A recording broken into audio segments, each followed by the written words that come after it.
Hello, hello și bine v-am regăsit la un nou vlog de călătorie din Tenerife. Uop! Da, o să auziți destul de des treaba asta. Îmi pare rău, nu pot să mă abțin. Când aud Tenerife, mă gândesc la Tenerife. Cred că știți piesa. Am ajuns aseară, târziu, foarte târziu. A aterizat avionul pe la 6 și ceva. Până am stat și am închiriat mașina, am stat la coadă, până s-au făcut toate procedurile. Până am ajuns la cazare, am făcut un drum de vreo oră. Cam așa, până am găsit loc de parcare, pentru că ne-am învârtit de multe ori ca să găsim un loc liber, s-a făcut vreo 9 seara.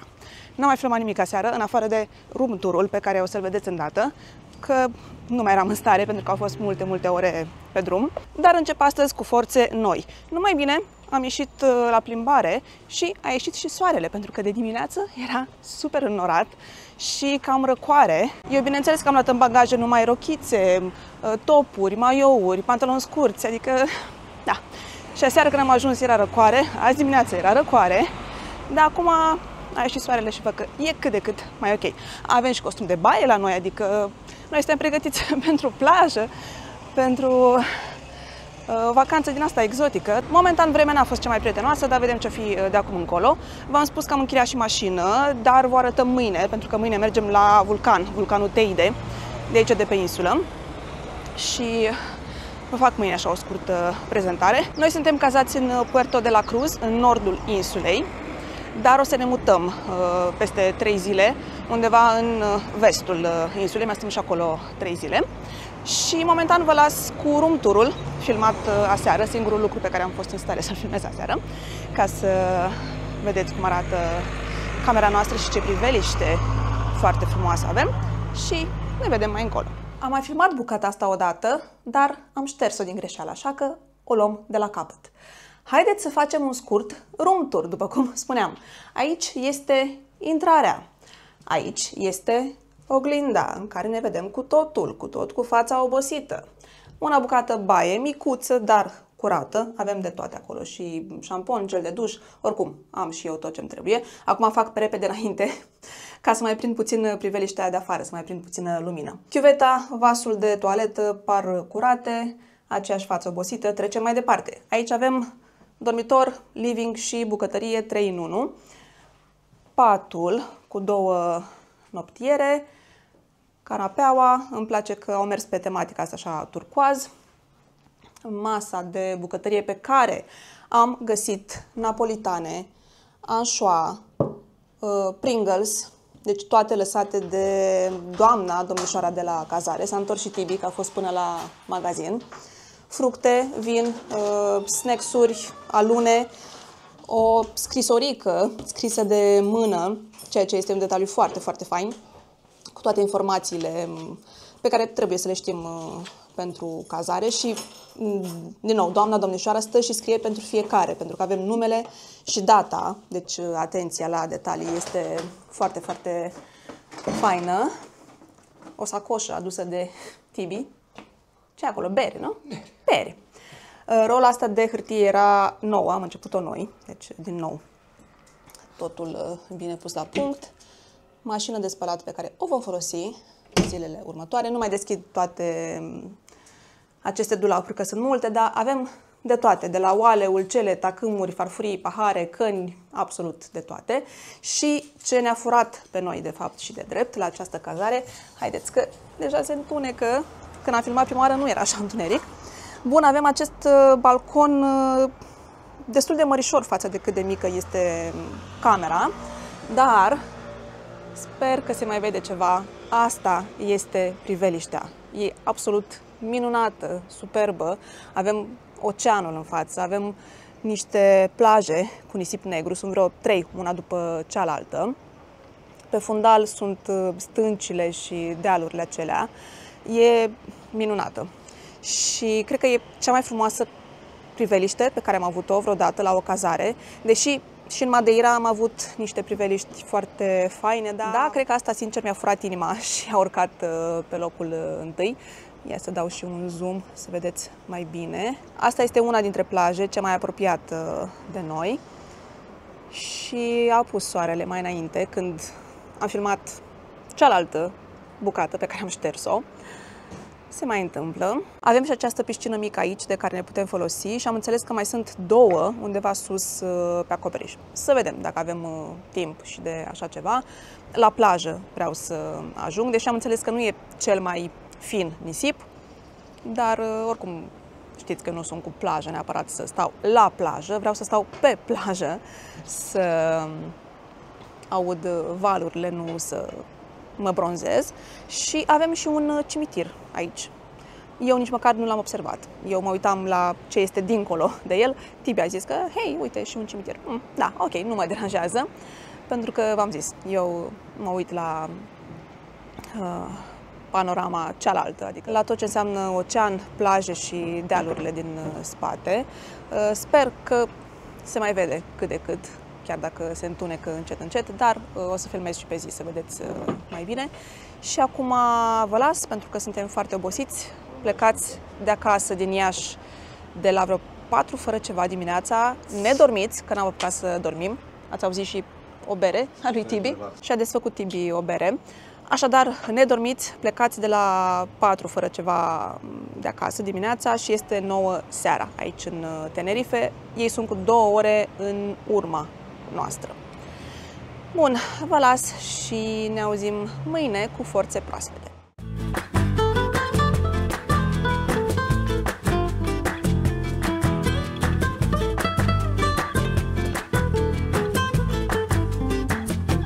Cam așa arată primul prânz din Puerto de la Cruz. Mi-am luat caracatiță gătită în stil canarian. Ăștia sunt cartofiori de-ai lor, tot gătiți în stilul canarian, sunt făcuți în coajă. N-am știut că porția de caracatiță vine cu cartofi și mi-am mai luat o porție în plus. Am primit un sos cu ceva usturoi, foarte bun. Și astea sunt sosurile mojo, sunt specifice zonei. Asta este cu ardei roșu și asta cu pătrunjel. Mă rog, mai au mai multe ingrediente. Usturoi, chimen, ulei de măsline, oțet, paprika la sosul ăsta roșu. Și are și Tibi o porție de cartofiori și o farfurie în goală, pentru că am cerut și un steak pentru Tibi, încă n-a venit ăla. Așteptăm să vină și steak-ul ca să păpăm și mi-am luat un Schweppes. Și am gustat deja caracatița, nu e cea mai tare, dar e destul de gumoasă. Mă așteptam să fie mai fragedă, mai moale. Sunt curioasă cum sunt cartofiorilor și între timp a venit și friptura lui Tibi, care a venit și ea cu cartofi prăjiți. Da, n-am știut treaba asta, că vine și cu garnitură, dar avem de cartofi de mâncat pe aici. Gata cu prânzul, am mâncat decent, să-i spunem, n-a fost top mâncarea, dar a fost ok pentru foamea noastră. 38 de euro a costat prânzul cu tot ce v-am zis că am luat. Și acum mergem încet, încet spre plajă, dar în drum am văzut acest punct de belvedere, să-i spunem, și avem această priveliște cu valurile care se sparg de pietrele astea. Și acolo sunt așa niște stânci vulcanice. Foarte fain și pare limpede apa. Bine, pare adâncă, dar e limpede. Sunt faine valurile astea așa care se sparg și acum sunt valuri micuțe. Cred că se vede și mai fain când e mai supărat oceanul. Cândva cred că se cobora. Vedeți, sunt niște scări. Cred că se cobora pe stânci, dar acum au pus un soi de barieră, au pus stâlpi ăștia aici ca să nu mai poți coborî, cine știe, poate a fost accidente sau ceva. Am ajuns și pe plajă, una dintre plajele cu nisip negru, una dintre cele pe care le vedem și de la cazare. Noi suntem cazați, nu știu dacă se vede, turnul acela portocaliu înalt de acolo. Și plaja este închisă totuși, vedeți că au pus aici și niște semne și o bandă din asta, deși sunt oameni care fac baie, da, mă rog, pentru că deversează apa de la canalizare, am înțeles, în ocean. Ceea ce mi se pare foarte, foarte nasol, nu înțeleg de ce ar face treaba asta. Și contaminez și poluez oceanul. Dar sunt oameni care fac baie totuși, chiar și așa. În fine, nu mă așteptam la treaba asta, sincer. Au și steaguri puse pe aici. Dar trecând de treaba asta, nisipul e relativ fin, deși am văzut că mai încolo niște plaje au mai mult pietriș decât nisip. Dar aici, strict pe plaja asta, e destul de ok nisipul. dar mare păcat de treaba asta cu deversările. E nasol că nu poți face baie, dar na, dacă ești curajos și nu-ți pasă că iei vreo boală, faci baie. Dacă nu, doar te plimbi pe plajă sau stai pe un prosop. Noi n-am luat nimic la noi, prosoape, costume de baie, doar ne plimbăm așa, puțin pe malul oceanului. Poate zilele viitoare stăm și noi pe plajă, fără să ne băgăm în apă, că na, asta e situația. De asta nu erau nici dimineață oameni în apă. Da, cred că numai asta de aici e. Crezi că numai asta de aici e afectată? Respectivă. Alea două mult mai încolo. Nu sunt închise, nu? Nu cred că sunt închise, din care una e foarte pietroasă, oricum prea e. Bine, dar așa. Dacă deversează aici, ajungi și pe acolo, teoretic, nu? Adică plaja asta e mai micuță, e formată într-un golf, dar la fel scrie și aici că n-ai voie să faci baie, pentru că e contaminată apa. Dar vedeți, deja acolo începe să fie mai pietroasă plaja și mai este una după stâncile astea. Și asta e cea de-a treia plajă de pe lanțul ăsta cu plaje. E cea mai apropiată de noi, e cu aceeași interdicție de a intra în apă. Cred că asta e cea mai mare, nu? Dintre toate, așa pare. Da, noi ajungem super repede pe plaja asta, dar nu știu dacă vrem, dacă nu putem intra în apă. Stăm la prăjit? Da, noi nu suntem cu prăjitul la soare, chiar și cu tot SPF-ul din lume, nu suntem noi cu statul la soare.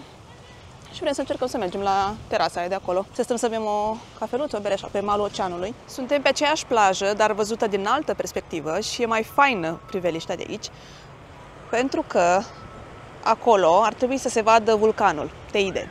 Acum sunt nori și din păcate nu se vede, dar într-o zi senină, cred că e superbă panorama asta de aici. De undeva de pe acolo am venit noi și am mers așa de-a lungul plajei și am ajuns aici la zona aceasta. Da, foarte, foarte fain. Am stat la terasa aia de acolo, am băut un suc și o bere, nimica fancy, chiar deloc. Și ne continuăm drumul, mă rog, facem așa o plimbare, nu avem un scop anume sau o țintă anume. Pur și simplu ne plimbăm să descoperim orășelul, care până acum mi se pare foarte frumos, foarte, foarte fain. Îmi place arhitectura, deși sunt clădiri care pare că n-au legătură una cu cealaltă, că sunt în stiluri diferite, cumva dau bine împreună și creează așa o armonie. Chiar foarte fain orașul până acum. Și da, de plaje v-am zis, păcat de ce se întâmplă cu deversările. Dacă și zona de plajă ar fi fost ok și fără problemele astea, ar fi creat tabloul perfect. Poate zilele viitoare se vor duce norii și vedem și vulcanul. Ăsta este unul din punctele de atracție ale orașului Puerto de la Cruz. Faptul că ai vedere și spre vulcan, nu doar spre ocean, că nu se vede chiar de peste tot, din ce am înțeles, dar de aici, din orașul ăsta, ai vedere spre el. Din nou, dacă prinzi o zi mai senină.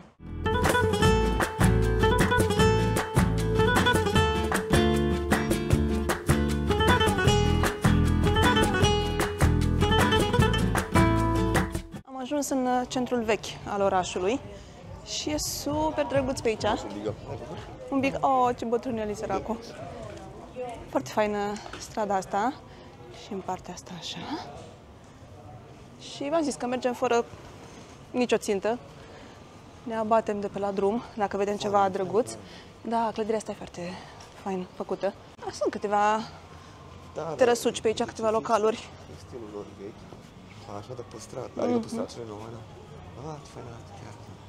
Da, pare un stil mai autentic pe aici decât ce am văzut până acum. Și e o zonă de localuri.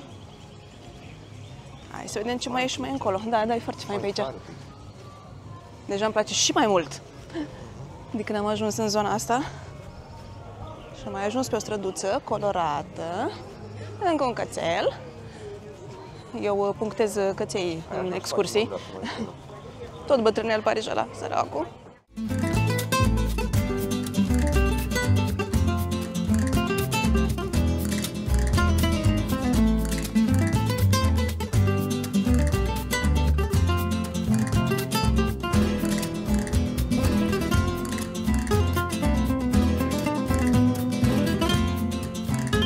Am ajuns iar la o zonă din asta cu stânci vulcanice.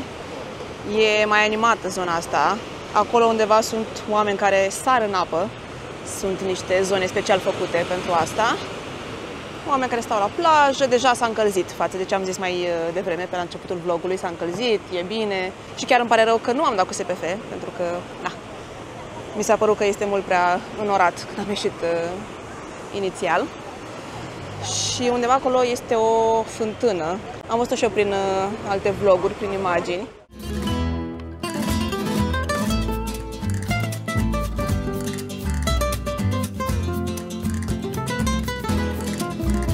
Și ni s-a arătat și vulcanul, așa, dintr-o parte. Am dat zoom cât de mult am putut. Aici este vârful vulcanului, Teide. S-au dus și norii, după cum spuneam. Este senin, aici și soarele, avem priveliște și către vulcan.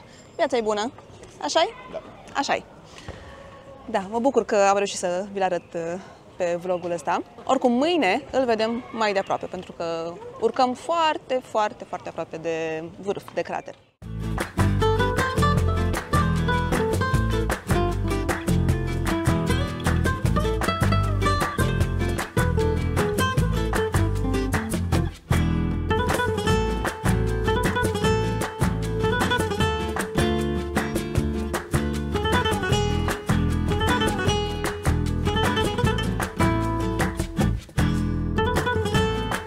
Am luat o pauză de la plimbat. Azi a fost o zi cu multe pauze și mi-am luat o cafea care este specialitatea zonei, se numește Barakito și este cu lapte condensat, lichior, cafea și lapte simplu.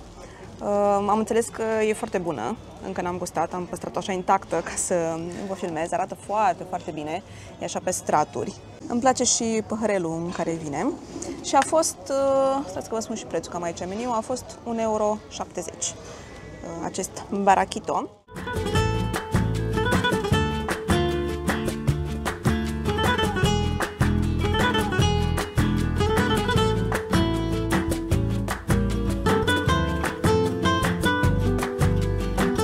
Să vedem cum este Puerto de la Cruz și pe timp de noapte. Este 9 seara și deocamdată e liniște. Dar am înțeles că după ora 12 noaptea începe activitatea pe aici. Stilul spaniol, că și în Spania continentală ei ies super târziu, pentru că e foarte cald afară în timpul zilei. Aici v-am zis care e starea vremii. E răcoric acum așa pe seară. Mergând mă mai încălzesc, dar dacă o să stau la o terasă pe scaun, e posibil să îmi fie puțin răcoare. Mi-am luat oricum o jachetă cu mine, just in case, cum se spune. Ce fain e mozaicul ăla cu insulele, stați așa. Este un mozaic aici, cu toate insulele Canare. Așa, îl vedeți acum, foarte fain făcut. Și mergem tot spre centrul vechi, pentru că ne-a plăcut foarte mult acolo și oricum cam în zona aia se învârt toate localurile și pe acolo e activitatea. Am găsit un local, pub, restaurant, ce era? Pub. Holy Manoli, da, Post Malone, nu știu cum îl cheamă pe asta. Și mergem într-acolo, e puțin mai... Holy Moly? E puțin mai departe față de punctul în care ne-am oprit noi și v-am arătat cum se aruncau acei oameni în apă, m-am arătat la un moment dat. Noi n-am mai mers pe departe de punctul ăla, ne-am întors înapoi spre cazare după aceea. Mergem într-acolo și vedem care e atmosfera, dar mă aștept să se adune lumea încet, încet. Aici am băut mai devreme Barakito. Apropo, v-am spus, bunuț Barakito, mai ales ultimul strat, acela cu laptele condensat, că era mai dulce. Dar vreau să mai încerc și în alte părți, să văd cum este. Da, asta zilele viitoare, bineînțeles că are cafea și nu mai beau la ora asta. Dar vedem o sangria, am băut aseară o sangria bunuță, ok, a fost ok, nu m-a dat pe spate, dar era decentă, să spun așa. N-am avut noroc. Holy Malone, cum se cheamă, e închis până pe 1 august. Din păcate nu stăm până pe 1 august aici, ne-am dorit, dar nu e cazul. Așa că ne reorientăm. În continuare e liniște, deși am ajuns în zona centrală. Nu știu, stăm și noi pe undeva până la 12 noaptea, până se activează lumea și după aia mai vedem. Aici este o piață pe care am văzut-o și mai devreme, dar nu cred că v-am arătat-o pe cameră. Piața Europa, parcă se chema, stați așa, să nu greșesc. Da, Plasa de Europa. Aici, în spatele meu. Mai devreme jucau fotbal, niște băieți aici. Mergem puțin pe acolo, așa? Sau... Eu caut. Tu cauți. Bun, el caută. Eu mă duc. Hai să vedem care trebuie cu piața asta. Se urcă așa pe niște scări și cred că ai priveliște faină spre ocean. Și în partea aia se vede fain. Hai să mergem și acolo. Văd că e puțin mai supărat oceanul, așa. Sunt niște valuri mai mărișoare. Se vede fain. Este un deal, vi-l arăt și vă îndată. Și sunt căsuțe, clădiri așa terasate pe dealul acela. Cam așa arată. Am dat cu zoom ca să vedeți cât de cât. Și din ce am observat și mai devreme, aici unde vă arăt eu, e zona de hoteluri mai fancy. Deci cred că este o zonă mai scumpuță așa. Și aici sunt acele ziduri pe care poți să urci și să te plimbi așa de-a lungul lor. Să privești oceanul, să asculti valurile, mai ales că e liniște, momentan cel puțin aici în zona asta. Haideți să urcăm și noi puțin, adică eu cu voi, că Tibi a rămas și caută un alt local la care putem merge, care să fie și deschis. De preferat? Ar fi foarte bine. Ok. Și... da, e făinuț de aici. Bine, acum nu o să vedeți foarte bine că e întuneric, dar cam asta văd eu acum. Cam asta e priveliștea. Este și un dig acolo și scrie Puerto de la Cruz, că nu cred că se vede pe cameră. Și cam așa arată și în partea asta altă. Și se tot întinde până încolo zona asta de promenadă, nu mai merg acolo. Mă duc înspre Tibi, care mi-a făcut semn, cred că a găsit ceva. Aici văd că trebuia să fie o fântână arteziană. E început de iunie, acum că suntem noi în Tenerife, în Puerto de la Cruz. Și mă gândesc că poate încă nu e sezon, deși la ei e genul acela de primăvară eternă și mai tot timpul sunt temperaturi ok, chiar și iarna. Mult mai ok decât pe continent. Dar poate sezonul adevărat începe, nu știu, mai din iulie sau de pe la jumătatea lui iunie, ceva de genul ăsta. Poate de asta și sunt închise anumite localuri.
Am ajuns la baza vulcanului Teide, după un drum nu foarte plăcut. Au fost multe curbe și stomacul meu nu a fost și nu este în continuare fericit. Nu mi-a mai fost de mult atât de rău pe mașină. Am parcat puțin mai jos și acum urcăm până la locul de unde luăm telecabina.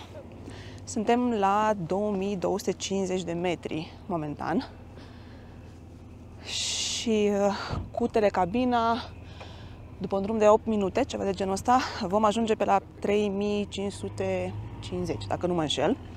Vulcanul Teide are 3718 metri. Asta este înălțimea de la nivelul mării, însă măsurat de pe fundul oceanului, înălțimea lui totală este de vreo 7000 de metri. Ceea ce îl face al treilea, cel mai înalt vulcan din lume, Primii doi cei mai înalți se află în Hawaii și apoi vine Teide din Tenerife, Spania. Și de asemenea este cel mai înalt punct, cel mai înalt vârf din toată Spania, incluzând și Spania continentală. Ne apropiem de locul de unde luăm telecabina. Drumul cu telecabina costă 42 de euro de persoană. Noi am luat bilete online și cred că este cel mai bine așa, pentru că aici, la fața locului, nu știu dacă mai găsești bilete. Oricum, accesul e pe ore.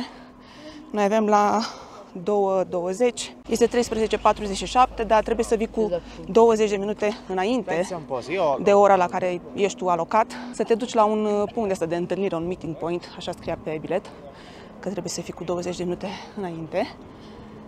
Și ne încadrăm, ne-am încadrat cu timpul, chiar și cu mersul ăsta pe drumul cu multe curbe și am făcut și o oprire la un moment dat, că nu mai puteam. Cam așa arată telecabina și urcă până acolo sus, nu se vede de aici vârful. Nu putem urca chiar până pe vârf, pe crater, pentru că ai nevoie de un permis special.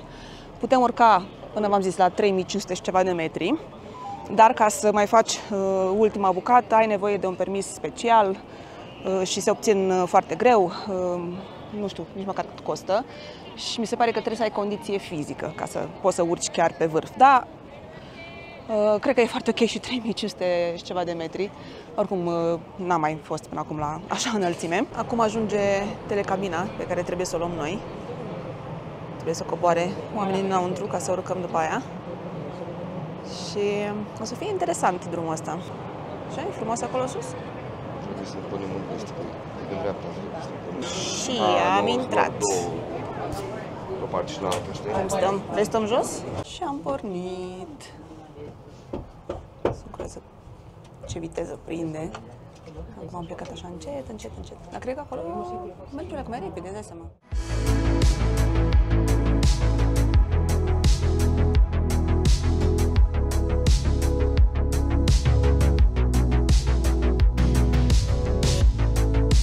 Și am ajuns, e recișor aici sus, bate și super tare vântul, cred că sunt vreo 10-11 grade. Mi-am luat pe mine hanoracul și încă o bluză pe dedesubt, dar e superb peisajul de aici. Îl vedeți în spatele meu, în fața mea este vârful pe care v-am zis că nu putem urca, pentru că nu avem permisul special. Dar e o leacă așa de peisaj apocaliptic, când vezi totul atât de arid în jurul tău. Putem sta maxim o oră aici sus, să ne plimbăm puțin. Cred că putem da așa un ocol cumva și după aia coborâm.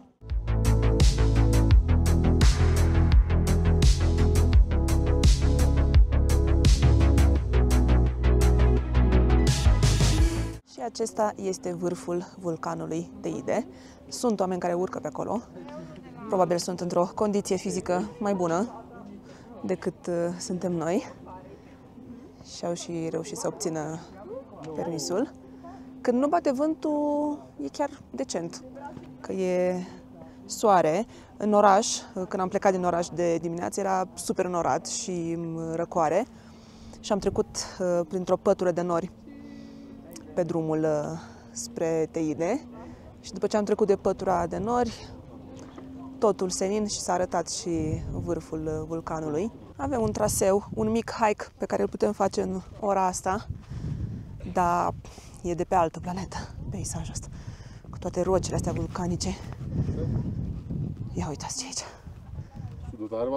Ți-era dor de hike-uri din Madeira? Nu chiar deloc, dar... Sper mă dovedesc că e slab. Parcă e dantelat așa, nu știu cum, sau nu știu, cu țurțuri mai degrabă, nu dantelat. Țurțuri, parcă cum arată rocile astea. De la cum a erupt lava, îți dai seama.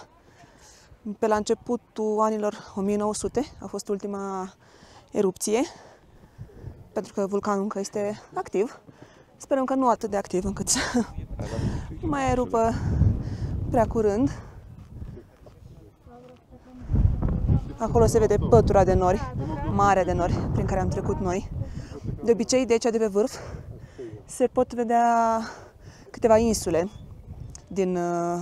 dintre insulele Canare. Mi se pare că Gran Canaria, La Palma, dacă nu mă înșel, La Gomera, dar fiind înorat, na, nu avem noi șansa să le vedem. Dar chiar și așa e magnific peisajul ăsta.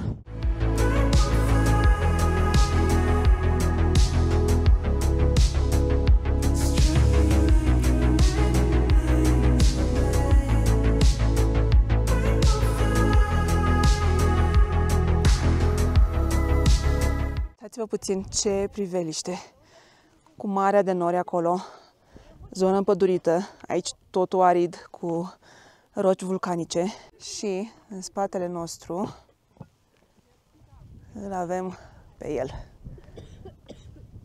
Muntele Teide. Da. Mai este puțin din hike, cred că până acolo, cred că le-ai Asta spus pe aici. maximum? Nu știu, oricum ne apropiem de ora la care trebuie să ne întoarcem. Modul pe care spui tu că... Da, n-am probleme, adică având în vedere altitudinea, e ok cu respiratul. Mă așteptam să fie mai greu, dar e ok.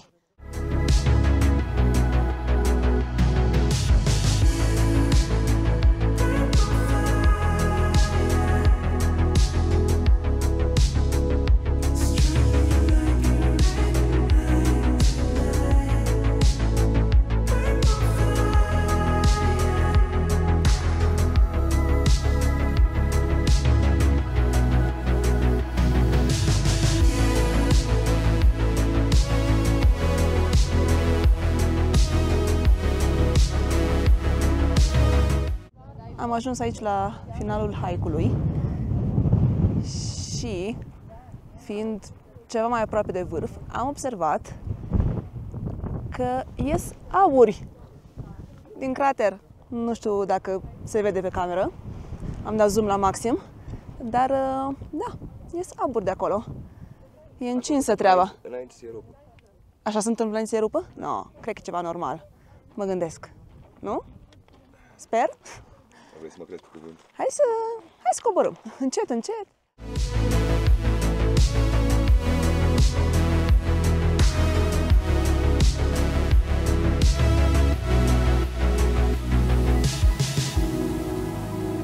Ne întoarcem spre mașină. La drumul de întors pe traseul pe care l-am făcut sus, a început să ne ia cu amețeală și ne-a zăpăcit puțin. Altitudinea, aerul rarefiat de acolo, plus răul pe care oricum îl aveam după drumul pe serpentine și suntem oleac așa, puțin amețiți acum și când știm ce ne așteaptă, același drum cu serpentine și durează vreo oră drumul între parcarea asta și Puerto de la Cruz, unde suntem noi cazați. Așa că trebuie să ne pregătim stomacul pentru ce urmează. Și doar mi-am pus în bagaj Emetix, că văzusem pe hartă și știam că o să fie drum cu serpentine. Nu mă așteptam la atât de multe și atât de grav, dar Emetix-ul a rămas în bagaj, la cazare. Am uitat să iau azi dimineață și am uitat să-l iau și în geantă cu mine, așa că, da, e bine că e undeva într-un bagaj la cazare și nu l-am luat. Asta este. Dacă veniți pe aici și vreți să faceți drumul ăsta spre Teide și aveți rău de mașină, și poate chiar dacă nu aveți rău de mașină, pentru că și lui Tibi s-a făcut rău și el n-are treabă, n-are probleme de genul ăsta, să fiți pregătiți. Vă luați Emetix sau nu știu, ceva pastile de rău de mișcare, că e nasolică treaba și e păcat pentru că pe drum erau niște priveliști foarte faine, niște peisaje superbe, dar n-am putut să mă bucur de ele. Cred că am încercat să filmez ceva la un moment dat, nu știu ce am filmat, ce am prins, dar n-am putut să mă concentrez la nimic altceva, în afară de faptul că mi-era rău. Să vă arătăm și mașina, acum când ajungem la ea, că v-am promis de ieri. Asta este mașinuța sexy pe care am luat-o de la firma de închirieri. Am închiriat prin Cicar, este o firmă de aici, de pe insulele Canare. E în nuanța asta foarte, foarte frumoasă de albastru. E un Opel Astra și stați să cerem numere. Cât am plătit? 157 de euro pe 6 zile. 157 de euro pe 6 zile. Cu asigurare. Cu tot cu asigurare și am mai plătit depozitul pentru benzină. De euro, dar bă, îți dau înapoi. Și încă 40 ceva de euro depozit pentru benzină.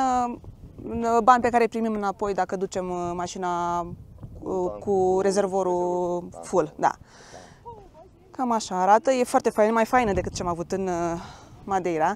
E nouță mașina, adică, nu știu, 2024, 2000... Ceva. Cum? 20.000 de kilometri rulați cu ea. Vreo 20.000 de kilometri rulați cu ea, am aici informațiile Da. lângă mine, că eu nu mă pricep, vă dați seama. Chiar. Și da, se conduce, vorbesc eu care nu sunt șofer, dar se simte că merge mult mai lean așa decât mașina pe care am avut-o în Madeira. E făinuță, chiar e făinuță și mult mai ieftină, nu? Ca Madeira. Da, da. Așa că până acum vi recomandăm pe cei de la Cicar și multă lume închiria de la ei pentru că era foarte mare coada în aeroport când am stat să luăm mașina și au prețuri bune. Din ce am văzut noi și din ce am comparat cu alte firme, aveau cam cele mai bune prețuri. Hai să și urcăm și să ne pregătim pentru un drum plin de curbe. Ei, fix ce ne dorim. Cam așa arată și bordul. O grămadă de opțiuni, nu mă pricep, dar dacă sunteți pasionați de mașini, poate știți și modelul și știți despre ce este vorba.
Dimineața dintr-o nouă zi însorită în Puerto de la Cruz. Nat, pentru că este din nou înorat.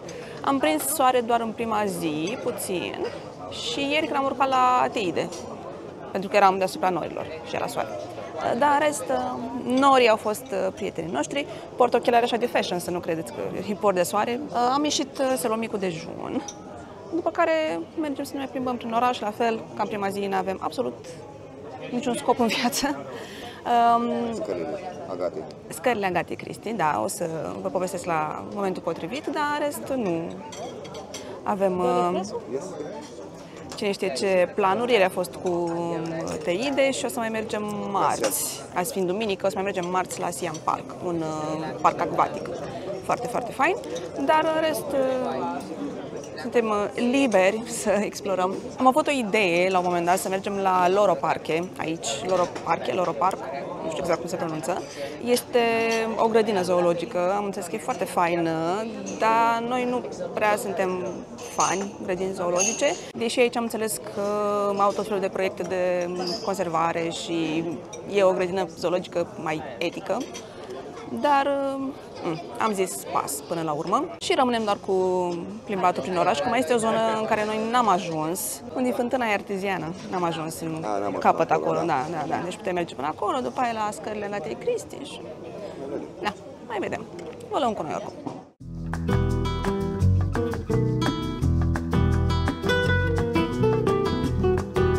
Și Am ajuns și la scările Agatei Christie, despre care vă spuneam mai devreme. Sunt aceste trepte colorate pe care sunt trecute titlurile cărților ei. Este o legătură interesantă între Agatha Christie și Puerto de la Cruz. Ea a ajuns aici prin 1927, după o perioadă destul de dificilă. Trecuse printr-un divorț, îi murise și mama, a avut o dispariție misterioasă la un moment dat și după aceea a ajuns aici în Tenerife, în Puerto de la Cruz și a fost inspirată de această zonă. Se spune că una dintre cărțile ei, Misterul trenului albastru, a fost scrisă aici și chiar sunt referințe despre Tenerife în această carte. E foarte faină și zona, bine, nu foarte curată, dar e faină pentru că sunt aceste trepte colorate și verdeața pe lângă și flori, dar în schimb, curățenia nu e chiar la ea acasă și nici aceste ziduri nu arată foarte bine. Dar dacă ești fan Agatha Christie, cum sunt și eu, merită să vii până aici, chiar dacă sunt niște trepte multe de urcat până ajungi aici. Și pe lângă aceste trepte mai este o stradă care poartă numele aici în Puerto de la Cruz și este și un festival care se organizează, Festivalul Agatha Christie. Și bineînțeles, având în vedere tipul de cărți pe care le-a scris, festivalul este dedicat cărților polițiste.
Câteva ore mai târziu, am venit la cină acum și este un cățel care face gălăgie, plânge, latră, săracul, nu știu ce cu el.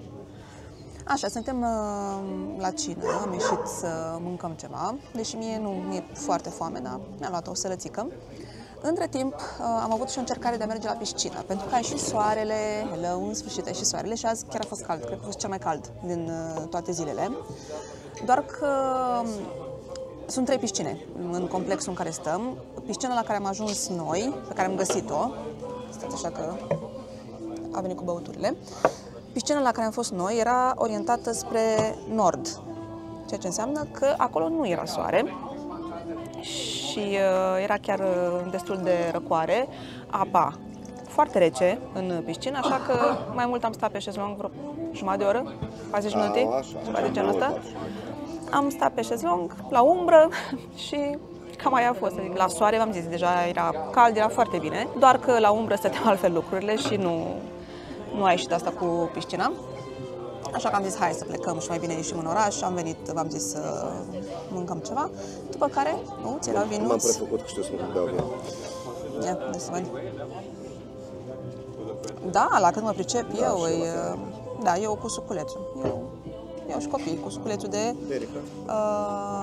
pere. Deci pinia nu înseamnă... Ok. Am întrebat, pinia înseamnă ananas? Da. Înseamnă pere, de fapt. Ok. E bun și de pere.